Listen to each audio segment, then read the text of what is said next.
So as Sarah said, my PhD was very eventful in general. So I joined in 2012.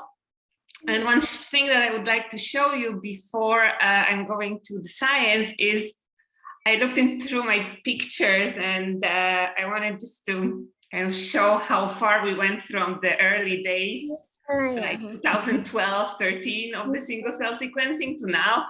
You have like a little picture of my lab book from December 2012 when we were trying to sequence 5 cells. เพราะว่ามันเป็นเรื่องที่เกี่ยวข้องกับสิ่ง Oh, someone, I can hear somebody. Jose, I think you need to mute. Yeah, so I think this is quite amazing, and the pictures I also picked because you can see kind of happiness and excitement. Pon, I think you need to mute. Pon, I think you need to mute yourself. If you mute yourself, then we can hear all the more clearly. Pon, thanks. That's awesome. Thank you. Okay. So I think these 2 pictures I picked because, well, they were also very early days, and they show the excitement that that kind of was around during that time. And I don't know, I had the feeling that we are doing something special, and it was really great because of that we had the chance to do it, which also was not like planned for my PhD, because I was supposed to do something completely different, and then this just landed on my lap, and this made me feel very special, and I'm really grateful for that. And also, I think I chose the Sarah's lab because when I was applying for the PhD and I was looking for a lab where I could learn computational side of things, and for Sarah that was obvious, and that I can do it, that it's not a problem, and she really believed in me, and that was really also very helpful, and I'm also very grateful for that.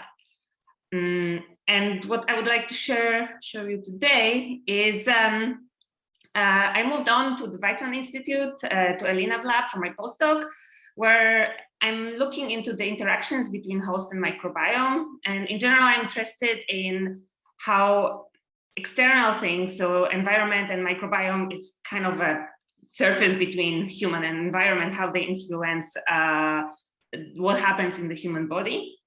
And to look into that, we decided to study acute liver failure, which is a really horrible disease that is in human most often result of overdose of paracetamol, and then we did single cell in mouse model of that, and what you can already see is that we observed a lot of differences between cell types, and when we quantify it a little bit more, you can see that acute liver failure causes infiltration of cell types, of monocytes and neutrophils to the liver, and activation of other cell types, stellate cells, endothelial cells, and Kupffer cells, which are resident cells of the liver. And these activation signatures that happen seem to be quite similar when I looked at them. And then I found that there's a huge overlap between genes that become upregulated in all of these populations when they become activated. And there's as many as 77 genes that are not expressed or lowly expressed in the quiescent versions, and then they become activated and expressed in the activated versions of these cells in the liver disease. And the fact that these are similar suggests that there is a common regulatory mechanism in all of these cell types that drives that, and likely also a common kind of external signal that drives that in all of these cell types. And to identify what could that be, I looked at the promoters of these 77 genes, and I found that in the promoters there's a highly enriched binding site for MYC transcription factor in these 77 genes. So to see if this is indeed a regulator, I used MYC inhibitor, and in mice we performed this disease model using MYC inhibitor to see if we can stop this response, and the readout that we use is infiltration of monocytes, because monocytes infiltrate into the liver through CCL2 chemokine. This chemokine is one of the 77 genes. So the logic was that if we stop MEK transcription factor, there will be no CCL2, and that will lead to no infiltration of monocytes. And indeed, what you can see here, if we give MEK inhibitor, there's no infiltration of monocytes.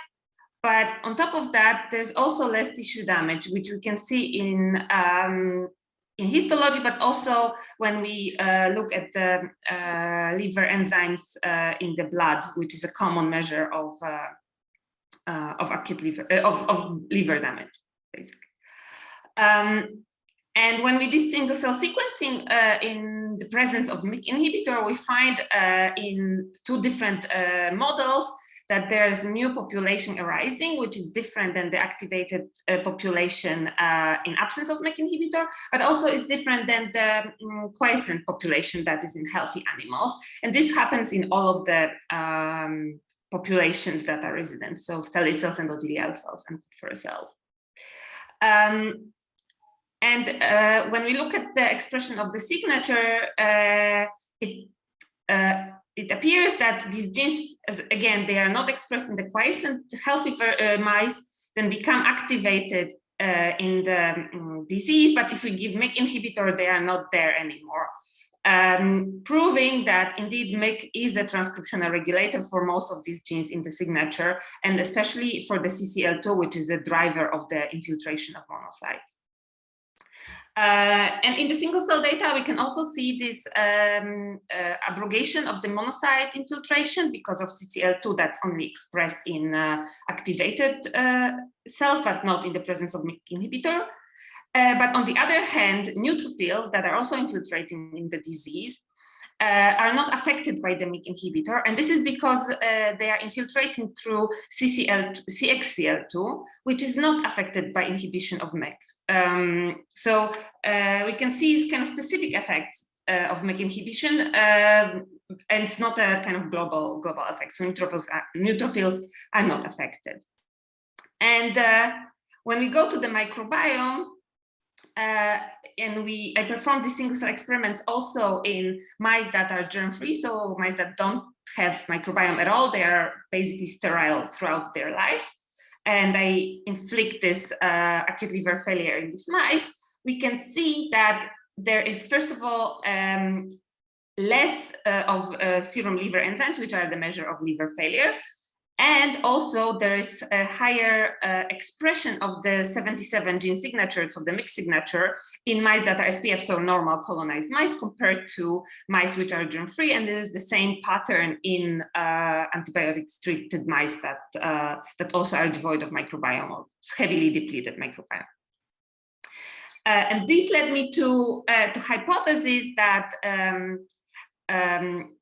microbiome acts on the MEK through TLR signaling, and this would be in a way that damage-associated molecular patterns that are originating from damaged hepatocytes in disease normally would signal through TLR to MEK, and the signal would be added to the signal from pathogen-associated molecular patterns from microbiome, and that's why in mice that are devoid of microbiome, the MEK activation is a bit smaller than in mice that have microbiome. And TLR signaling is here the best candidate. And to check if indeed this signaling plays a role in this activation, we used mice that are knockout for MyD88 TRIF. And this is because there are many different TLRs, and it's difficult to knock all of them out, but they have only these two different adapter proteins, MyD88 or TRIF. So it's easier to knock out these two adapters. And then when I perform the acute liver failure model in these mice, I see that these cells, the activated cells from the liver, they look the same. They basically phenocopy what we see in MEK inhibition. So lack of TLR signaling and MEK inhibition looks the same. So there are the same populations in stellate cells and in endothelial cells. In Kupffer cells, it looks different because already at the steady state, the Kupffer cells look different. Probably their development is affected by lack of the TLR signaling. And when we look at the expression of the 77 gene signatures, the MYC signature, also in MyD88 TRIF knockout mice in presence of APAP, so in acute liver failure, there's no upregulation and no in neither of the populations that are resident. And also similarly to MYC inhibition, there's no infiltration of monocytes, but there is infiltration of neutrophils, shows that again, this is kind of specific to part of the phenotype. And after we established this, we wanted to see also if there is any effect in humans. And in mice, we observed not only these differences on the RNA level, but also we observe increase in the MYC protein levels with Western blotting.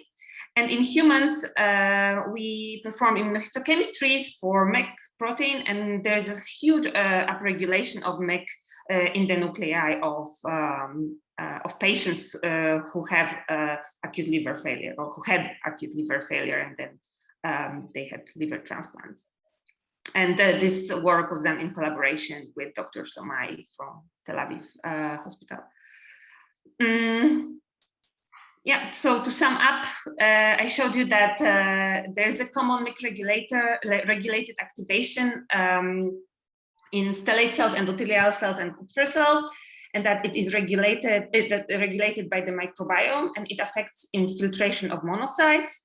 And also, I didn't show you, but we also look into how the TLR and MYC are connected, and they are connected through MAP kinase pathway. So we established that using different inhibitors also in mouse model.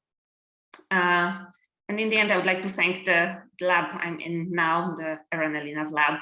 And yes, that's all.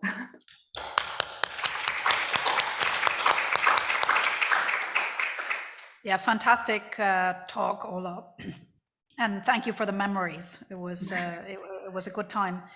I was wondering, what is the like? Is the signaling for the ingress signal for the monocytes and neutrophils via the? Is that directly via the stellate cells? So stellate cells. It's all these actually cells express the chemokines. That the whole 3 CL2. It's kind of like a global. And is that repressed? I mean, is the chemokine expression repressed through MYC pathway then? So yes. So if I inhibit MYC, then they are not there anymore. Okay. Makes sense.